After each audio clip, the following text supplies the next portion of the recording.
Gypsy King's calling out. What's his calling out Francis Ngannou? And I'm like, no, thank you. Because if you think, I don't want it to happen. The reason why I don't want it to happen is because everyone's saying Ngannou's got one punch knockout power. Yeah, in 4-ounce gloves. You know who else has got one punch knockout power? Deontay Wilder with a forehead punch. Come on, guys. Like, it's just weird when I've seen all these UFC fans. Oh, yeah, Francis Ngannou wiped the floor with Tyson Fury. I'm like, no.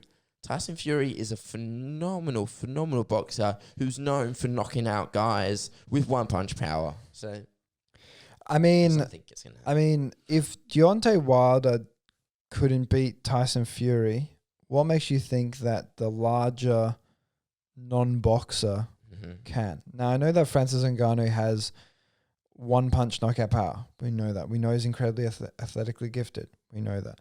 But the thing is, although he came into combat sports to be a boxer, not to be an MMA star, right?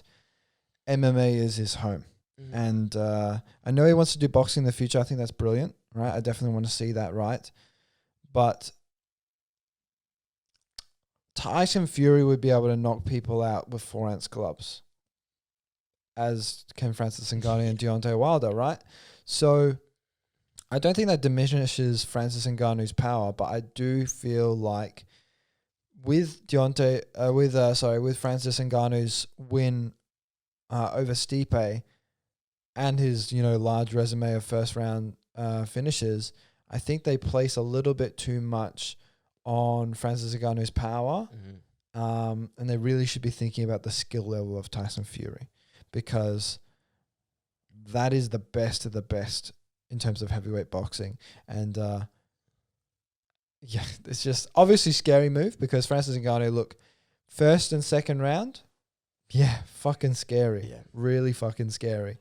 Wild swings, but then again, you got Tyson Fury's absolute slick head movements and dodging. His ability to box. That's just when the science takes over. Yeah. When you take away other limbs like kicking and elbows, and you're able to work in the clinch and be able to take people down and things like that, and dominate them in other ways. Look, it's different. When you take away all those other elements of the game and you leave it just to working with the hands and the inability to kind of work in the clinch, the sweet science of boxing just takes over, and that's just how it happens. The same thing could be said when it came to the Floyd Mayweather versus Conor McGregor fight. Floyd will win in a boxing fight. Yeah. Conor will win in an MMA. Yeah.